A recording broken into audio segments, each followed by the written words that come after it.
Hello बच्चों। तो क्या हाल चाल है? सब ठीक ठाक है? बढ़िया। तो आज के सेशन में हम देखेंगे सर्किट एनालिसिस। और सर्किट एनालिसिस में तीन सर्किट लेंगे: pure resistive circuit and pure capacitive या इंडक्टिव कहेंगे inductive circuit and pure capacitive circuit.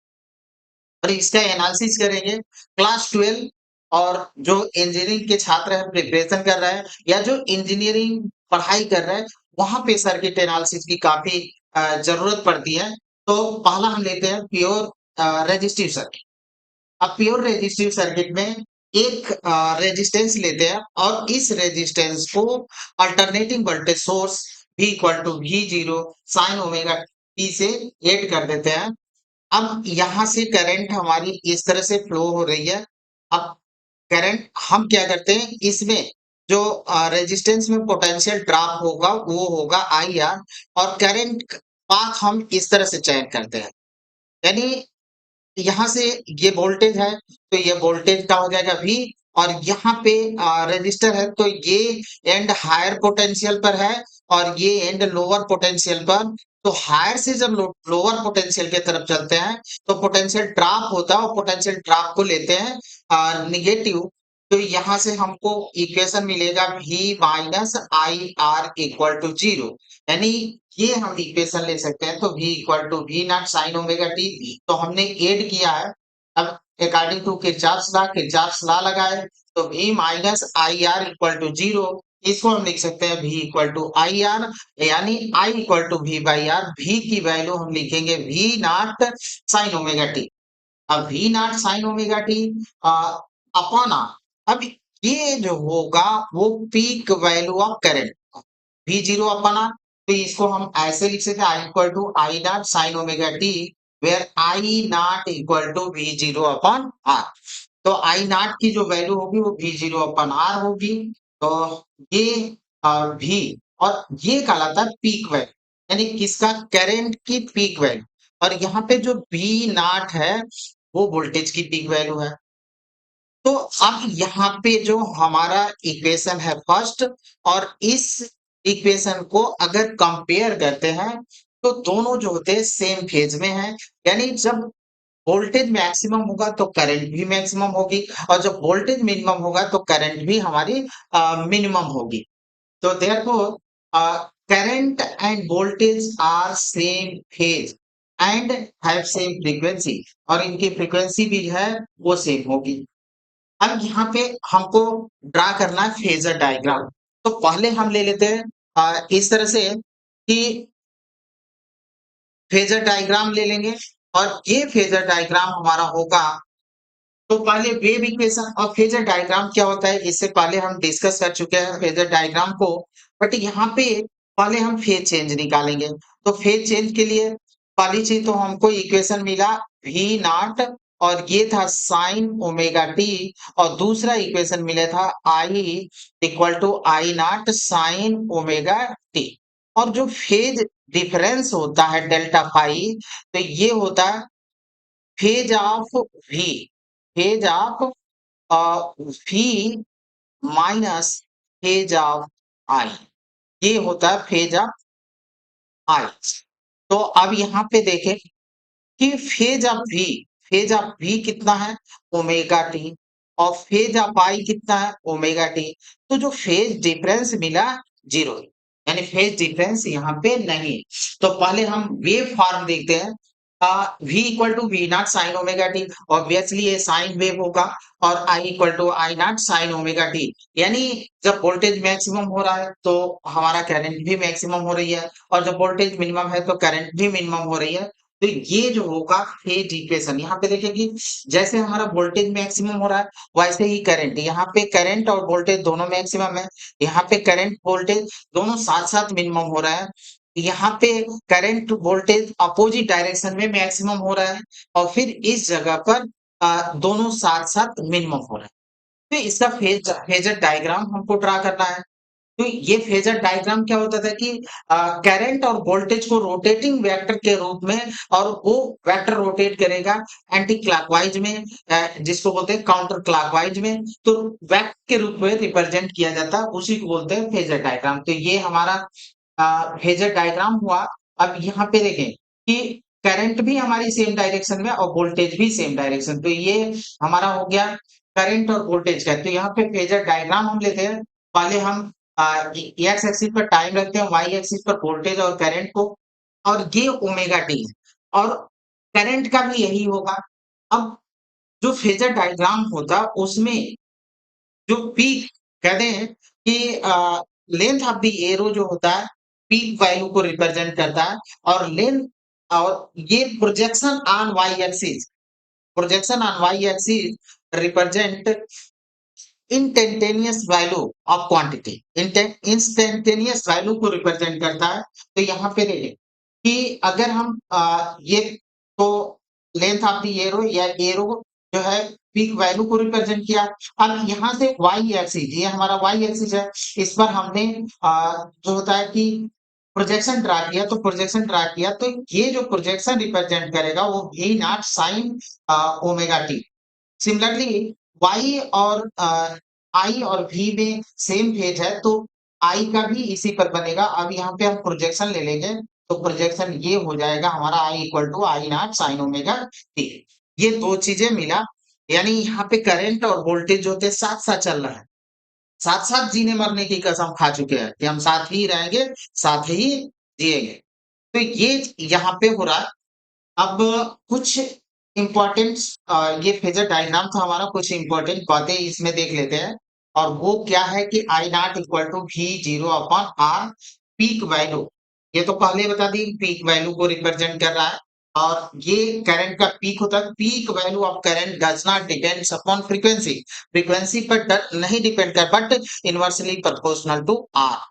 ये जो होता है कि इनवर्सली जो पीक वैल्यू ऑफ करंट है इनवर्सली प्रोपोर्शनल टू आर के है। तो यहाँ पे अगर आई नॉट और ओमेगा और एफ के बीच ग्राफ खींचे, तो यहाँ पे तो देख लिए कि जो हमारी पीक वैल्यू है वो किस पर डिपेंड नहीं कर रही है, फ्रीक्वेंसी पर डिपेंड नहीं कर रही है, तो हमको मिलेगा स्ट्रेट लाइन। तो ये स्ट्रेट लाइन होगा। ये सर्टेन कंडीशन तब अप्लाई होगा जब आर हमारा नियत हो, कांस्टेंट। तो आर इसके लिए क्या होना चाहिए, कांस्टेंट होना चाहिए। अगर हम आई नॉट और ये आर में ग्राफ खींचे हैं, तो यहाँ पे हमको मिलता है हाइपर। तो ये हाइपरबोला का ग्राफ होगा, एक हमको हाइपरबोला मिलता है, क्योंकि इनवर्सली प्रोपोर्शनल है।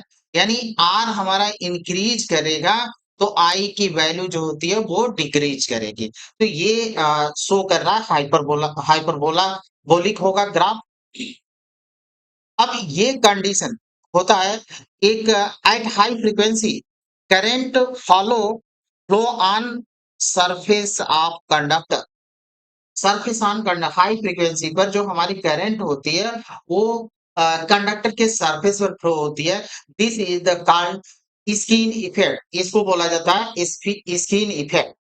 ये हमारा कहलाता है skin effect at high frequency.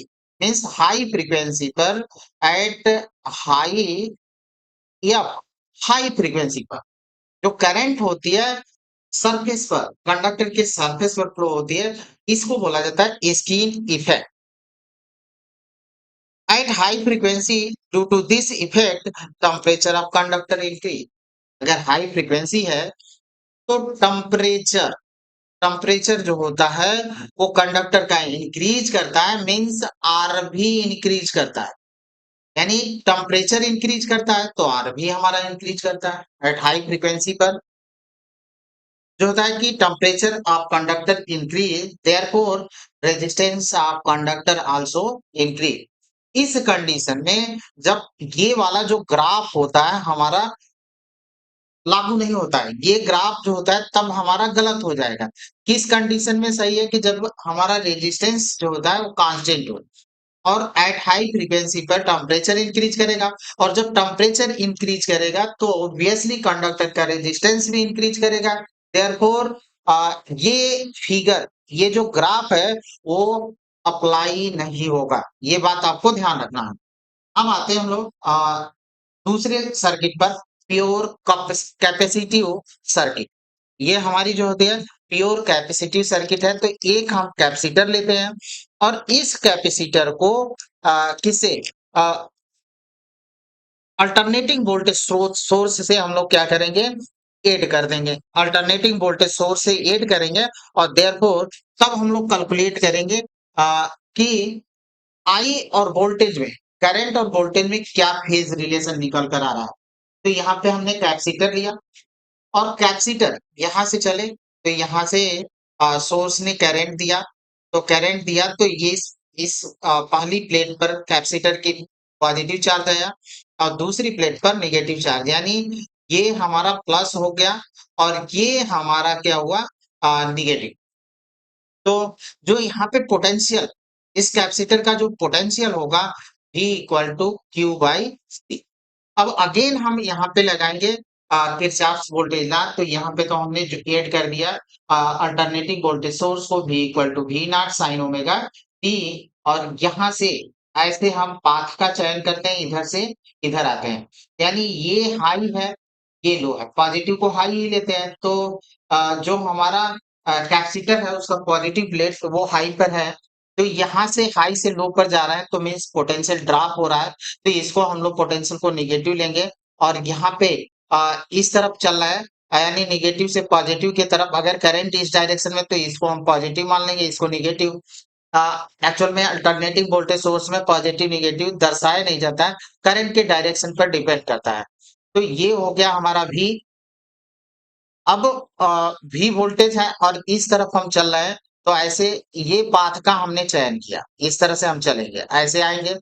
तो फर्स्ट यहाँ पे अल्टरनेटिंग वोल्टेज सोर्स का V हुआ और यहाँ पे हाई से लो पर जा रहे हैं तो निगेटिव होगा Q by C equal to 0, यानी किरचॉफ वोल्टेज लॉ लगाएंगे तो हमको ये मिलेगा और इसी से हम इक्वेशन को सॉल्व करेंगे। तो V equal to V naught sine omega T, ये तो हमने ऐड किया और V equal to Q by C ये हमको मिल जाएगा, यानी अल्टरनेटिंग वोल्टेज यहाँ पे किरचॉफ लॉ लगाए तो ये V minus Q by C equal to 0 means V equal to हमको मिल गया Q बाई सी। अब क्या करते हैं, Q equal to V into C और V की वैल्यू रख दें V naught sine omega T, तो ये हमको मिला। अब इसको हम क्या करते हैं, चूंकि हमको फाइंड करना है करंट, तो करंट जो होता है ये रिलेशन होता है dq अपॉन dt। तो करंट का, अब इसको अगर डिफरेंशिएट कर दें विथ रिस्पेक्ट टू टाइम तो हमको करंट मिल जाएगी, तो हम डिफरेंशिएटिंग कर रहे हैं with respect to time means dq upon dt equal to d upon dt v naught c sine omega t। ये टर्म्स हमारा कांस्टेंट है, इसको हम करेंगे बाहर और डिफरेंशिएशन में, डिफरेंशिएशन में या जो मैंने मैथमेटिकल टूल्स का वीडियो डाला है उसमें भी मैंने बताया है कि D by D D x और साइन एक्स का डिफरेंशिएशन होता है cos एक्स। अगर यही डी बाई डी एक्स और यहाँ पे हमारा हो जाए ए एक्स, तो इसका डिफरेंशिएशन होता है ए cos ए एक्स, यानी जो कांस्टेंट है यहाँ पे टर्म वो इसमें डिफरेंशिएट होने के बाद से बाहर निकल कर आ जाता है, मल्टीप्लाई हो जाता है। तो यहाँ पे जो ओमेगा है वो कहाँ निकल कर आएगा, बाहर। तो हम डिफरेंशिएट करें I equal to V naught C, constant है d by d t sine omega t, omega बाहर निकल कर आया और हमको मिल जाएगा कास ओमेगा टी। अब इसको हम दो फॉर्मेट में लिख सकते हैं, I equal to V naught और इस ओमेगा सी को हम नीचे ले आएंगे वन बाई ओमेगा सी करके, तो ये हमने कर दिया और कास ओमेगा टी हमको मिला one by omega C. Actual में जो करंट का फॉर्मूला होता है V अपॉन आर, तो therefore one by omega C एक तरह से रेजिस्टेंस हुआ, इसको बोला जाता है कैपेसिटिव रिएक्टेंस। कैपेसिटिव ये कैपेसिटर के कारण, तो इसको रेजिस्टेंस ना कह करके कैपेसिटिव रिएक्टेंस बोला जाता है और इसको रिप्रेजेंट करते हैं एक्ससी से। तो इसको हम लिखेंगे I equal to I naught cos omega T, और आई नॉट जो होगा वो I equal to I naught sine omega T plus pi by two. इस कास को हम दो रूपों में लिख सकते हैं, पहला तो ये लिखेंगे आई नॉट और कास को हम साइन में चेंज करें, बिकॉज क्यों ऐसा करेंगे, क्योंकि हमको इस हमारा वोल्टेज तो ये है साइन ओमेगा टी, तो इसी फॉर्मेट में जब हमारा आई होगा तभी हम कंपेयर कर पाएंगे, तो इसको पाई ओमेगा टी और माइनस पाई बाई टू, और यहाँ पे ओमेगा टी और पाई बाई टू, ये फॉर्मेट ले सकते हैं। और दोनों ही सिचुएशन में ये साइन और ये भी साइन हो, दोनों कंडीशन में ये कास के बराबर ही होता है। बट यहाँ पे पॉजिटिव वैल्यू लेना है, नेगेटिव वैल्यू नहीं लेना है, तो हम लोग लेंगे ये, यानी sign omega T plus pi by T की जो वैल्यू होगी वो कास ओमेगा टी के बराबर ही होगी। और आई नॉट जो हमको मिला वो किसके बराबर होगा? आई नॉट जो होगा वो मिलेगा V naught upon X C, where X C को बोला जाता है इंडक्टिव रिएक्टेंस 1 ओमेगा सी, ये इसके बराबर। अब यही बात where I naught equal to V naught upon 1 omega C, इसी को हम लिख सकते हैं v upon X C, where X C equal to 1 omega C. और ओमेगा की वैल्यू जो होती है वो 2 पाई एफ के बराबर होती है।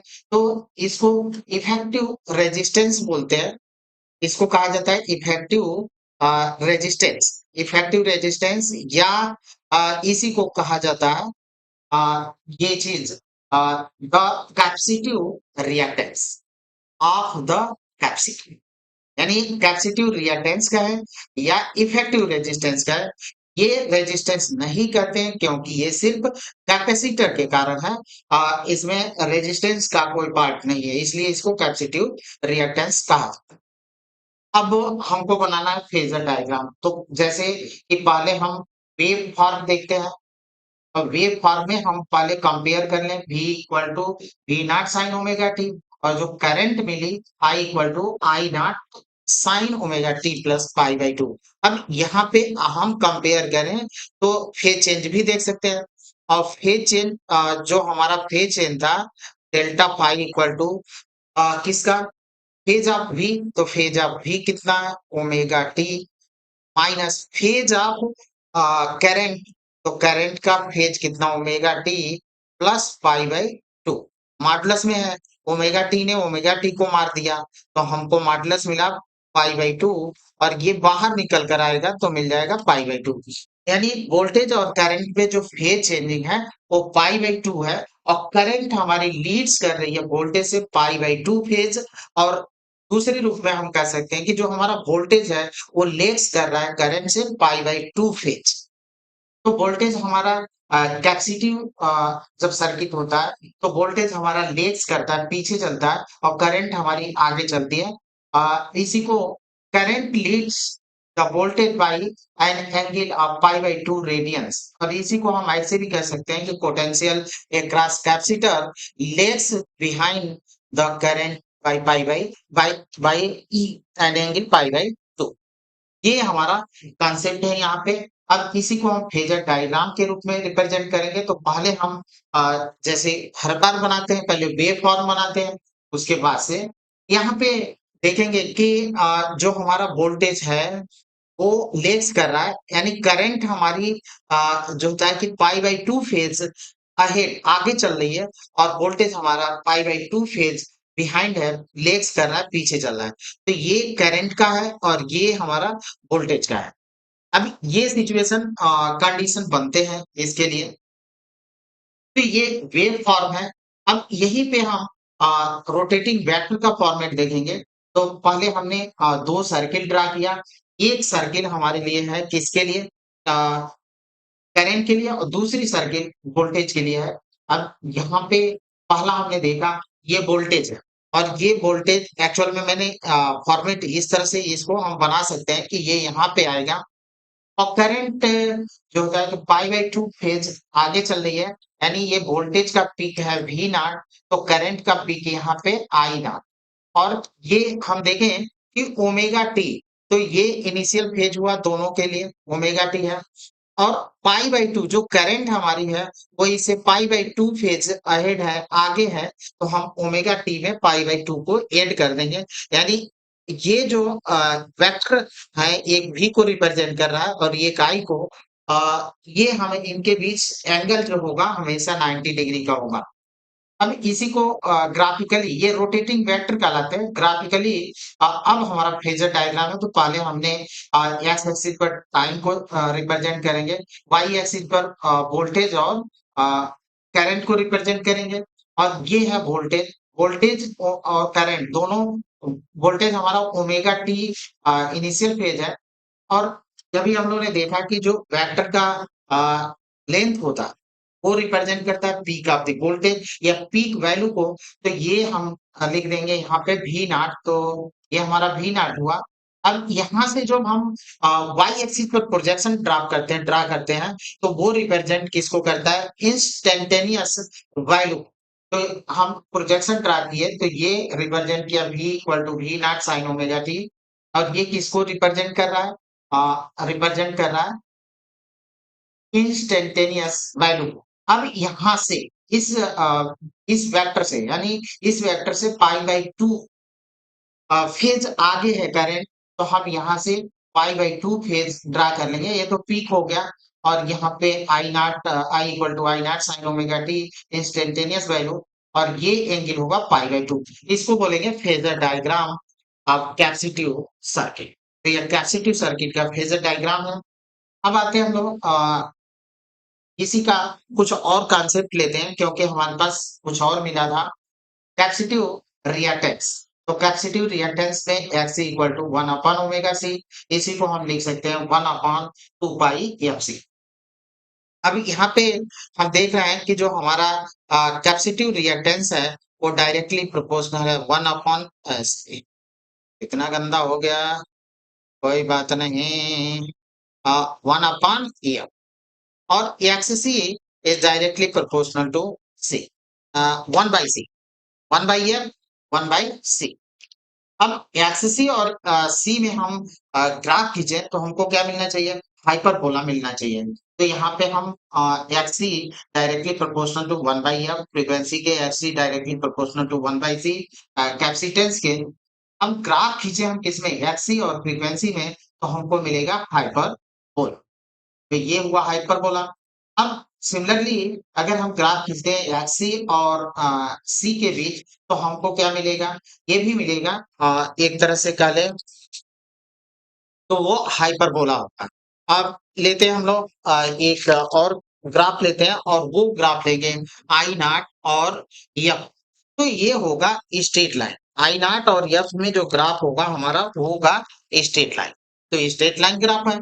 अब यहाँ पे देख कि कैसे आई नॉट जो हुआ हमारा ए एफ के प्रोपोर्शनल हो गया। तो पहली बात तो ये हो गया कि I naught equal to X, sorry, V naught upon one by omega C. Omega C हमारा ऊपर गया, तो यहाँ पे हम लिख सकते हैं ओमेगा सी, और ये हो गया वी नॉट। ओमेगा हो गया 2 पाई एफ, और सी वी नॉट, यानी ये अगर 2 पाई एफ सी और वी नॉट तो पीक वैल्यू तो कांस्टेंट ही होता है, और ये कैपेसिटर का कैपेसिटेंस है, तो ये भी कांस्टेंट होगा, और 2 पाई ऑब्वियसली कांस्टेंट है। यहाँ पे चेंज जो होगी वो होगी फ्रीक्वेंसी। तो या आई नॉट डायरेक्टली प्रोपोर्शनल टू या फ्रीक्वेंसी के है, यानी फ्रीक्वेंसी और इसमें आई नॉट में ग्राफ खींचेंगे तो हमको क्या मिलेगा? स्ट्रेट लाइन मिलेगा। अब यही बात थोड़ा सा हम डीसी सोर्स के लिए कर लेते हैं। तो वाली चीज यहाँ पे नोट करके आप नोट करके लिख लेंगे, और डीसी सोर्स के लिए। तो फर्स्ट डीसी सोर्स अगर है हमारा, डीसी डीसी सोर्स है, तो उस कंडीशन में ओमेगा होता है 0। तो देयरफॉर ओमेगा 0, यानी X C equal to 1 upon omega C, और ओमेगा 0 तो 1 बाई 0 मीन्स इनफाइनाइट।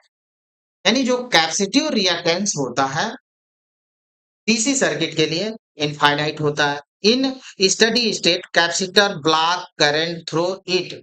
स्टडी अस्थायी अवस्था में जो हमारा कैपेसिटर होता है, वो किसको ब्लॉक कर देता है? करंट को ब्लॉक कर देता है। दूसरी बात, पहली चीज तो ये हो गया। दूसरा आपको लर्न करना है कि हम V naught equal to I X C लिख सकते हैं। क्यों लिखेंगे? कि V equal to I into R होता है। तो V equal to I into R होता है, तो यहाँ पे V नॉट को हम किसके बराबर? आई एक्स सी के रूप में लिख सकते हैं। अब एक्स सी तो हमारा क्या है? रिएक्टेंस है, कैपेसिटिव रिएक्टेंस है। बट ये बात आपको ध्यान देना है कि V equal to I X C हम नहीं लिख सकते हैं। ये कट करिए, क्यों नहीं लिख सकते हैं? Because of I and I and x जो हमारा V है इंस्टेंटेनियस वोल्टेज और करंट है। ये हमारा सॉरी इंस्टेंटेनियस और I जो है इंस्टेंटेनियस ये वोल्टेज है, ये करंट है। और बिकॉज देयर इज फेज इनके बीच फेज डिफरेंस है कितने का π/2 का। इसलिए हम ये I बराबर V equal to I X C नहीं लिख सकते हैं, लेकिन ये जो पीक है पीक वाला वो हम लिख सकते हैं, यानी V equal to sorry V naught equal to I naught X C लिख सकते हैं।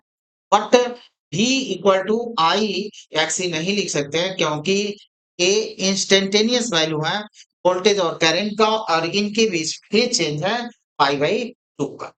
तो ये कॉन्सेप्ट था हमारा कैपेसिटिव रिएक्टेंस के लिए। सी यहाँ पे कांस्टेंट होना चाहिए। अब एक हम क्वेश्चन लेंगे और क्वेश्चन में बेसिकली कोई भी पॉइंट हम ले सकते हैं। यहाँ पे मान लेते हैं कि जो हमारा सी है वो कितना है। सी को हम मान लेते हैं 4 माइक्रोफैरेड है। तो यहाँ पे सी को हम ले लेते हैं 4 माइक्रोफैरेड। ये 4 माइक्रोफैरेड है और जो वोल्टेज हम दे रहे हैं इसको वो दे रहे हैं 100 साइन साइन 100t।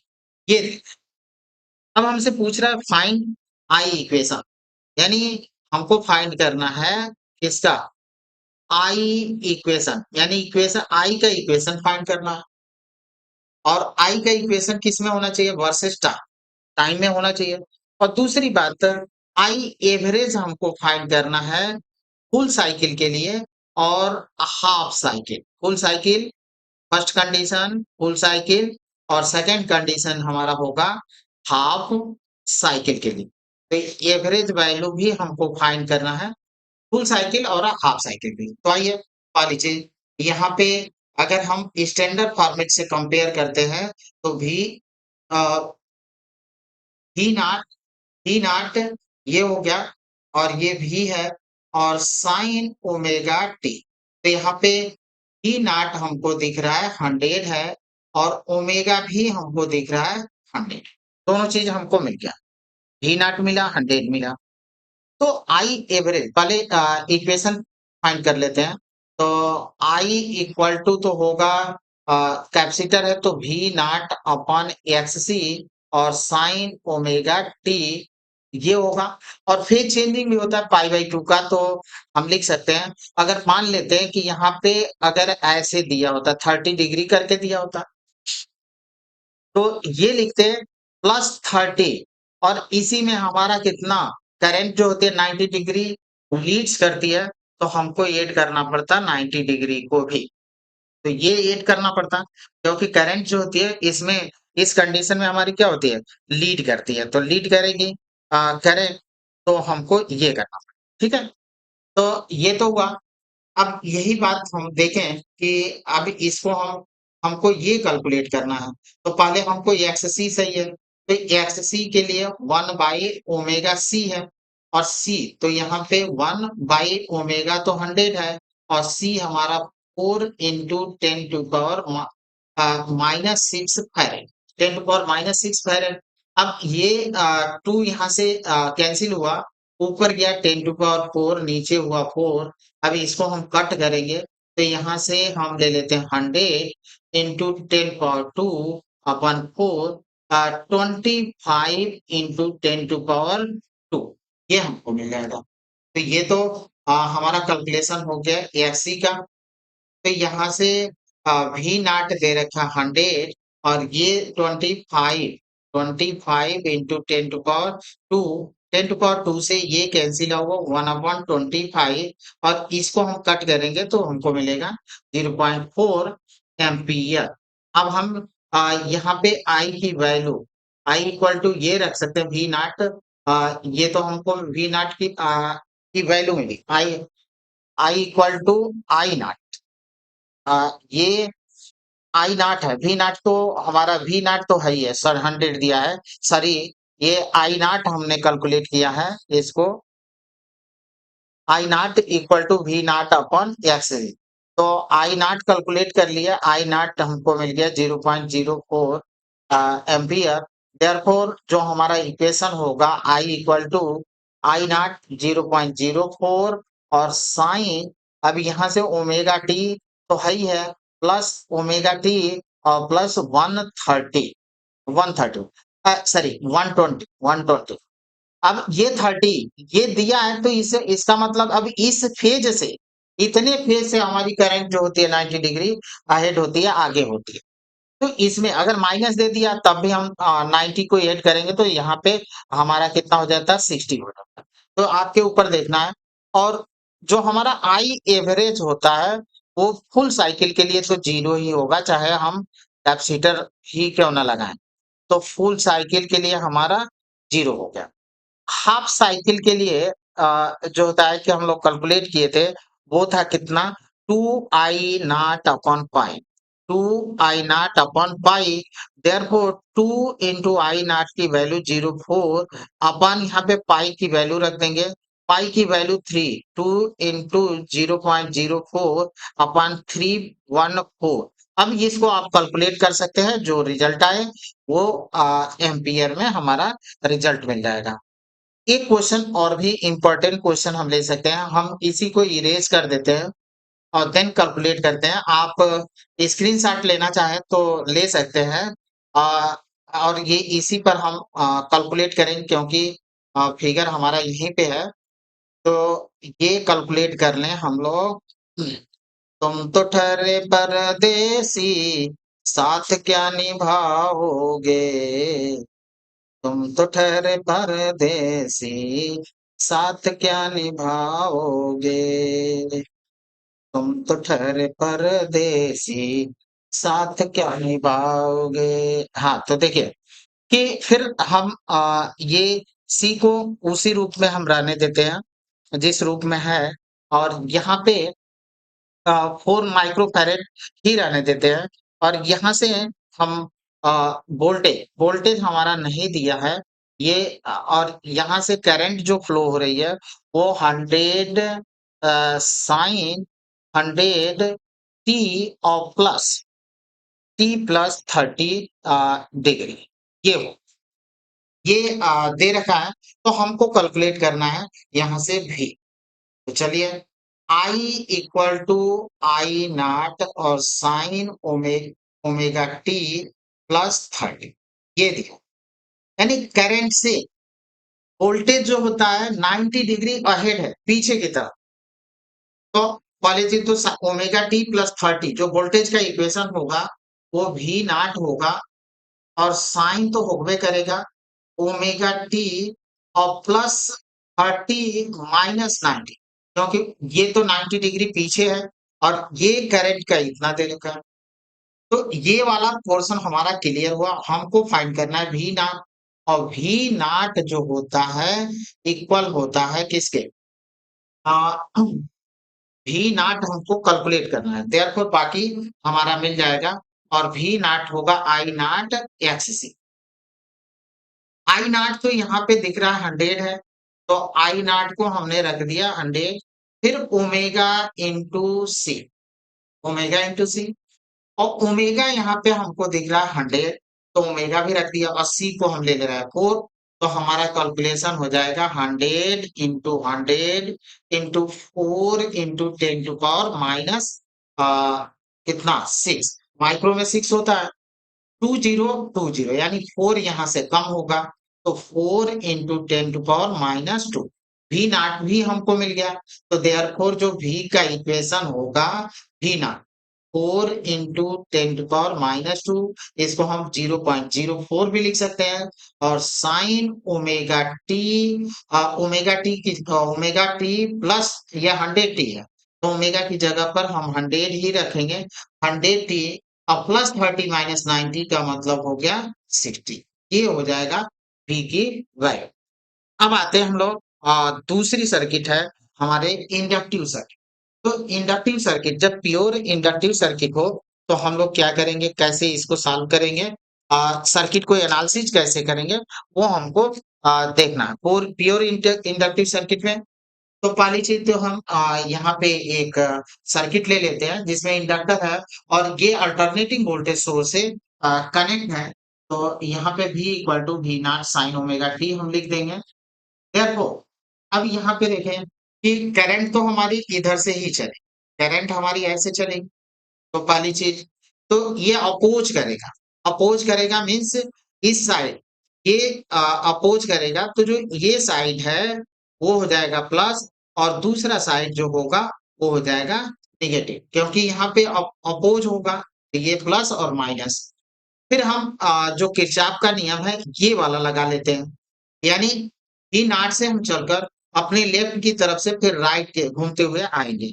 तो फिर यहाँ पे लगाएं तो ये तो भी हमारा पॉजिटिव ही होगा और यहाँ पे आए तो ये याद होगा आप लोग को ईएमएफ इक्वल टू निकला था L D I upon D T. ये फैराडे लॉ से ये निकला था। ये इलेक्ट्रोमैग्नेटिक इंडक्शन में हम लोगों ने देखा था। तो ये भी minus L D I upon D T equal to हो गया जी। यहाँ पे ये इक्वेशन हमारा यूज होगा तो हम ले लेते हैं v equal to V naught sine omega T. ये तो हमने अप्लाई कर रखा है v minus L D I upon D T equal to zero. तो इसी को हम लिख सकते हैं L D I upon D T equal to v की वैल्यू यहाँ पे पुट करते हैं। हमको कैलकुलेट करना है i की तो यहाँ पे डी आई है ये dt है dt को हम इस तरफ मल्टीप्लाई कर देंगे। अब यहाँ पे करेंगे इंटीग्रेशन तो इंटीग्रेशन करेंगे तो integration L D I equal to integration V naught sine omega T D ये हमको मिला। वी नॉट पीक वैल्यू है कांस्टेंट एल की वैल्यू कांस्टेंट तो इसको हम करेंगे बाहर इंटीग्रेशन से ये भी इंटीग्रेशन से बाहर होगा और फिर एक इंटीग्रेशन का फॉर्मूला देखेंगे हम। तो इंटीग्रेशन में जब हम लोगों ने किया था तो साइन साइन एक्स डीएक्स का इंटीग्रेशन होता है माइनस कास एक्स और यही चीज जब साइन AX और DX हो जाता है तो इसका इंटीग्रेशन होता है कास AX अपॉन A।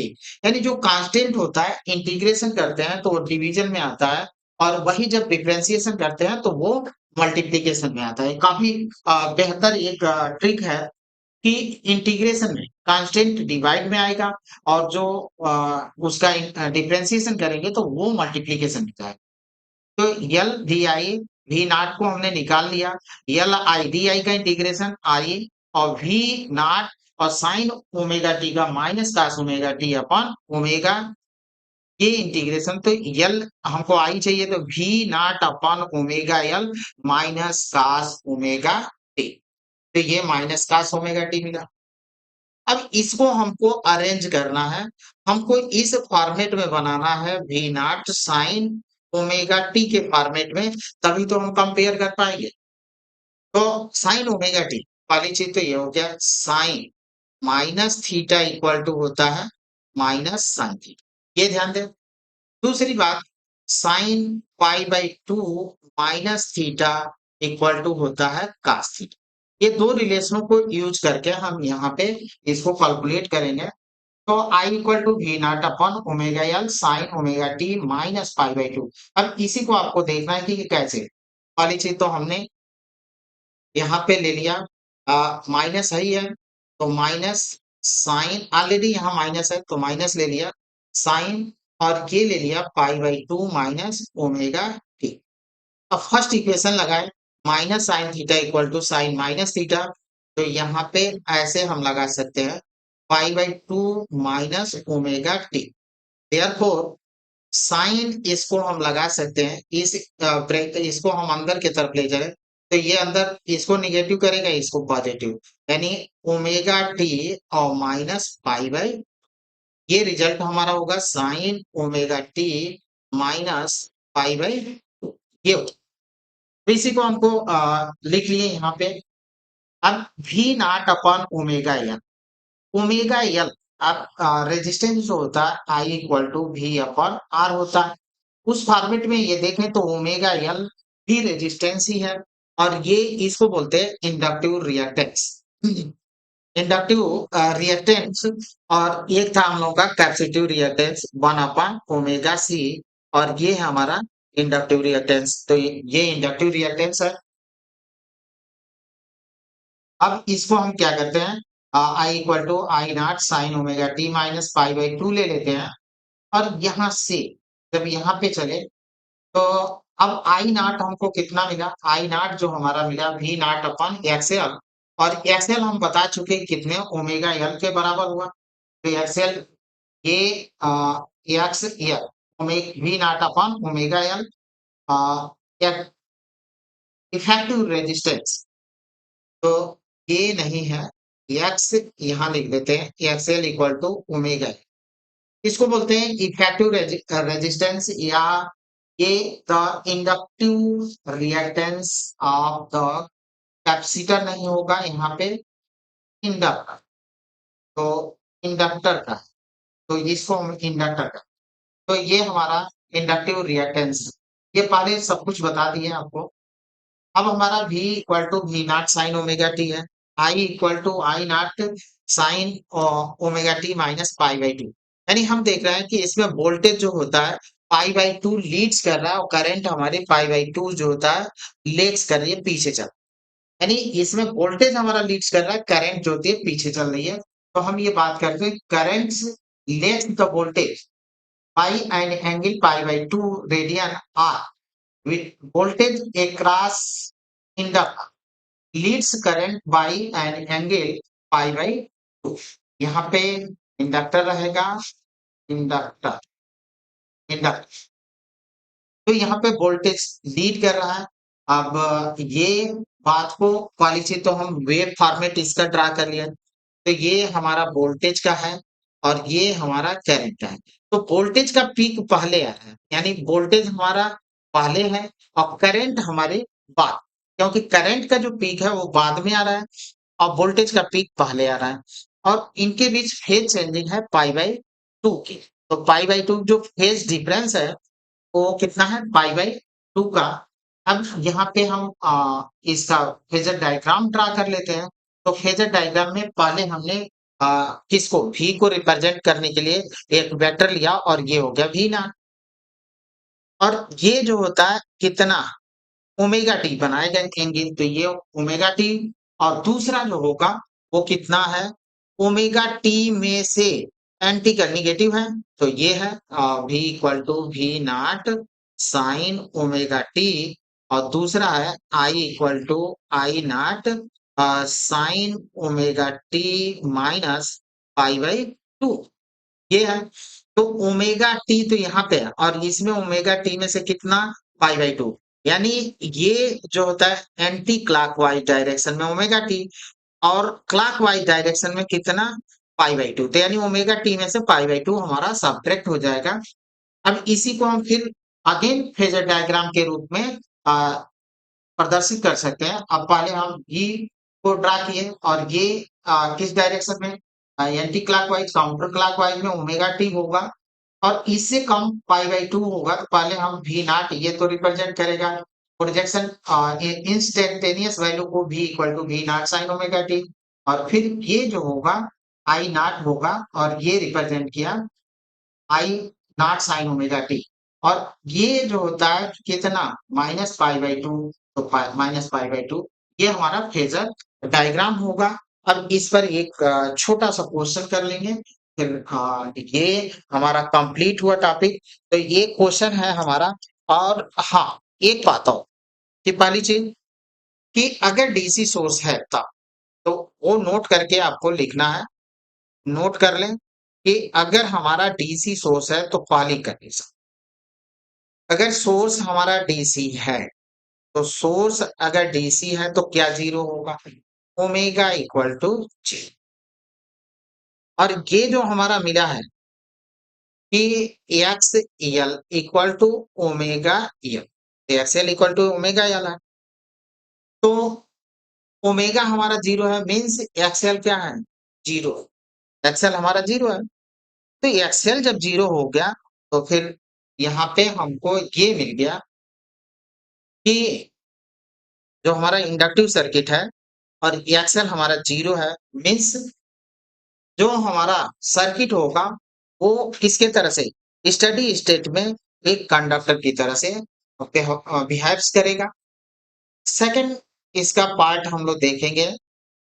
कि हम V0 equal to I naught या V naught equal to I naught और एक्स यल लिख सकते हैं, but V naught equal to V equal to I X L नहीं लिख सकते हैं, बिकॉज कि V और I में क्या है, फेज चेंज है, इंस्टेंटेनियस वैल्यू है और इनके बीच फेज चेंजिंग है कितने की, पाई बाई 2।